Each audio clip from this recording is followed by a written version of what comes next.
ऐसी खबर निकल के आई है। देखिए, मैंने बताया ना, होमगार्ड की सेवा स्वयं में फर्जी ड्यूटी के आरोप में क्या नहीं, ऐसे कोई फर्जी ड्यूटी के आरोप में नहीं। एक किस तरीके से देखा जा रहा है होमगार्ड। नमस्कार, आप देख रहे हैं दैनिक भास्कर। उत्तर प्रदेश में होमगार्ड कई तरीके से काम करते हैं और ऐसे में सरकार के सरकारी कामों में भी उनकी ड्यूटी लगाई जाती है और विभाग जहां उनको भेजता है वहां काम भी करते हैं। वैतनिक और अवैतनिक दो तरीके के कर्मचारियां होते हैं और ऐसे में सरकार जो है उनसे ड्यूटी भी लेती है। कई बार देखा गया है कि होमगार्ड कई शिकायतें भी करते हैं। हमारे साथ ज़्यादा बातचीत करने के लिए उत्तर प्रदेश डीजी होमगार्ड विजय कुमार मौर्य जी साथ में हैं, उनसे बात करेंगे। सर, किस तरीके से देखा जा रहा है होमगार्ड जो अवैतनिक हैं वो शिकायतें कर रहे हैं उनके निदान के लिए? देखिए, कोई शिकायत जो भी होती है विभाग में उसका त्वरित निस्तारण किया जाता है। आप जानते हैं कि अभी हमारी सरकार जीरो टॉलरेंस पर काम कर रही है, चाहे जो भी क्षेत्र हो, कार्य के क्षेत्र में हो, भ्रष्टाचार का क्षेत्र हो, कहीं भी किसी भी तरह से कोई शिकायत आती है तो उस पर तत्काल हम लोग कार्रवाई करते हैं, सरकार को अवगत कराते हैं। जहाँ तक होमगार्ड विभाग की बात है, आप समझ सकते हैं कि ये ऐसा विभाग है जो आज के डेट में शायद ही कोई प्रदेश का कोई अन्य विभाग हो जिस तरह से हम लोग यहाँ पर काम कर रहे हैं। पूरा का पूरा डिजिटल माध्यम से काम हो रहा है, पूरा प्लेटफॉर्म पर काम चल रहा है। हमारे होमगार्ड्स की ड्यूटीज असाइनमेंट से लेकर के उनके सैलरी का निष्पादन भी सीधा उनके बैंक अकाउंट में होता है। तो प्रयास होता रहता है कि किसी भी तरह से कहीं पर किसी तरह से दिक्कतें ना आए।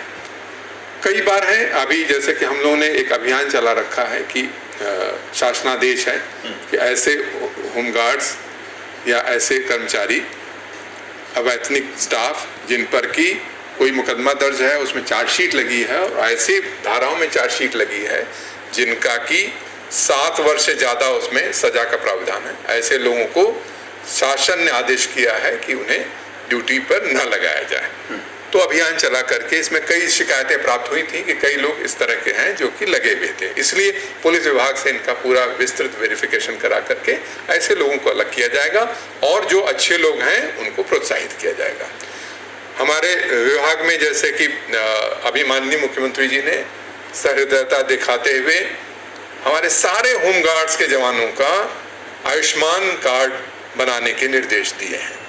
तो इस तरह से बहुत दिनों से हमारी मांग लंबित थी कि होमगार्ड्स के स्वास्थ्य के संबंध में अलग से व्यवस्था की जाए। तो अभी आयुष्मान कार्ड सभी के बन रहे हैं, उस तरह से उनका काफ़ी ध्यान रखा जा रहा है। हम लोगों ने प्रयास करके होमगार्ड के सभी जवानों का सैलरी अकाउंट विभिन्न बैंकों में डाल करके प्रयास किया है कि इनका यदि किसी तरह दुर्घटना मृत्यु होती है तो उन्हें 30 लाख से 40 लाख तक का एक बीमा राशि, इनको एक मुश्त राशि इनको प्राप्त होती है। माननीय मुख्यमंत्री जी ने किसी भी तरह से मृतक की अवस्था में 5 लाख की अनुग्रह राशि स्वीकृत की है, जो कि हम लोग लगातार जब भी ऐसी घटना होती है वो दे देते हैं और साथ में आश्रित के रूप में भर्ती भी करते हैं। तो होमगार्ड्स के वेलफेयर के लिए होमगार्ड मुख्यालय और सरकार पूरी तरह से प्रतिबद्ध है, कोशिश कर रही है। साथ साथ हम ये इंश्योर करते हैं कि अनुशासन में रह करके एक अच्छी ड्यूटी का नमूना प्रस्तुत करें।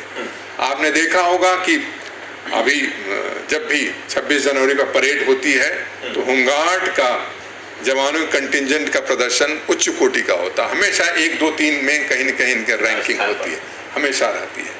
तो हर तरह से इनके वेलफेयर के साथ साथ, इनका ड्यूटी असाइनमेंट के साथ साथ प्रयास किया जाता है।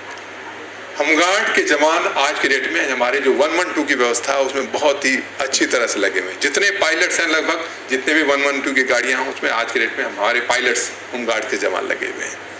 ट्रैफिक पे बहुत अच्छी तरह से मुस्तैदी से हमारे होमगार्ड के जवान ड्यूटी करते हुए दिखाई पड़ते हैं। बहुत दिनों तक उनके वर्दी की भी थोड़ी समस्या थी, उसको भी अब लगभग हल कर लिया गया है। उन्हें अब सीधे उनके अकाउंट में वर्दी का अलाउंस 3000 रुपये प्रति 3 वर्ष में उनको मिलता है।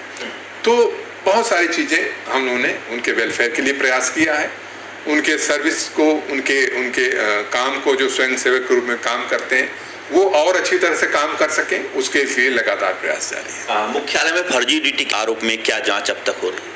नहीं, ऐसे कोई फर्जी ड्यूटी के आरोप में नहीं। एक किसी ऐसा होमगार्ड था जिसको 7 साल से ज़्यादा की सज़ा का पता चला था, उसको हटाने की नोटिस दी गई थी, तो उसने एक शिकायत की है जिसकी की भी जांच चल रही है। और मैं आश्वस्त करना चाहूँगा कि जो भी जांच में चाहे जो भी अधिकारी कर्मचारी इसमें दोषी पाया जाएगा उससे सख्त। गाजियाबाद में एक ऐसी खबर निकल के आई है कि कंपनी कमांडर की पत्नी उर्मिला राय जो है कि आंगनबाड़ी में भी काम करती हैं और होमगार्ड में स्वयंसेवक भी हैं, और दोनों जगह उन्होंने एक दूसरे विभाग में एक गुमराह करने वाला शपथ पत्र दिया है।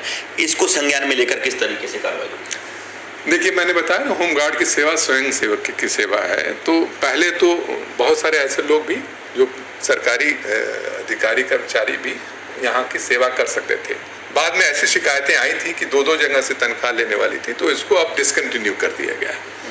इसके बावजूद भी यदि कोई ऐसी शिकायत है और इसमें आपने जैसे संज्ञान में लाया है, तो उसमें 0 टॉलरेंस की नीति रहेगी, जो शासनादेश के अनुसार जो है नहीं कर सकते दूसरे जगह पर कार्य।